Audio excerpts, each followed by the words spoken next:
V období najväčšej krízy poľnohospodárstva v histórii prislúbil minister pomoc farmárom formou intervenčných nákupov. Verím, že my vám pomôžeme aspoň niekoľkými dobrými radami.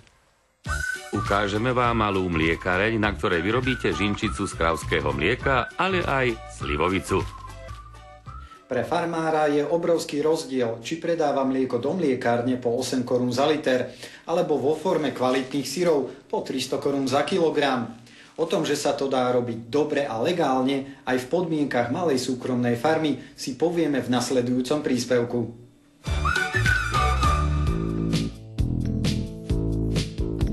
Na agrokomplexe v Nitre sme si všimli a ukázali vám malý technický unikát.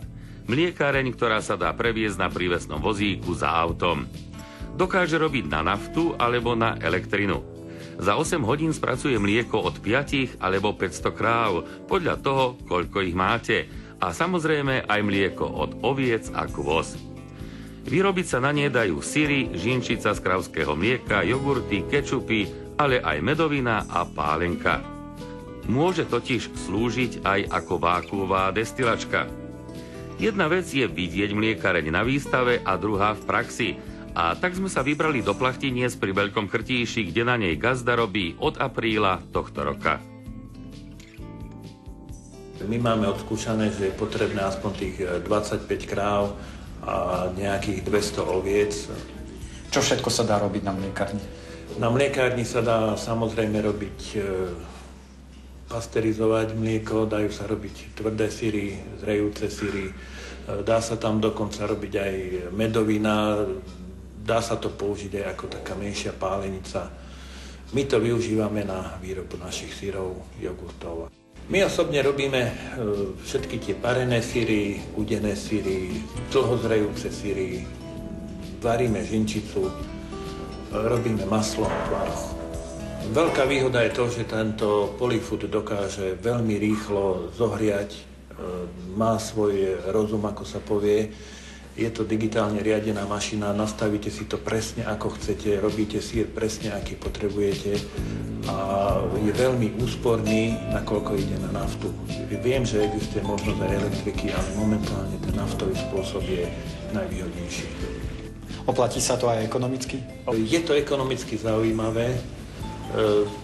Samozrejme, chce to aj nejaké, by som povedal, obety, ale dá sa z toho na tom pracovať, aby ten výsledok bol veľmi dobrý.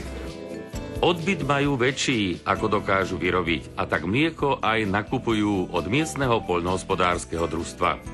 Robia na tom dve ženy a dá sa povedať, že tento polyfood nám strašne šetrí čas. Dokáže 300 litrov mlieka zohriať na pasteurizačnú teplotu za tých 15 minút a približne tých 10 minút trvá zase schladenie na požadovanú teplotu na výrobu syra. Takže sme ušetrili jednak minimálne jedného pracovníka.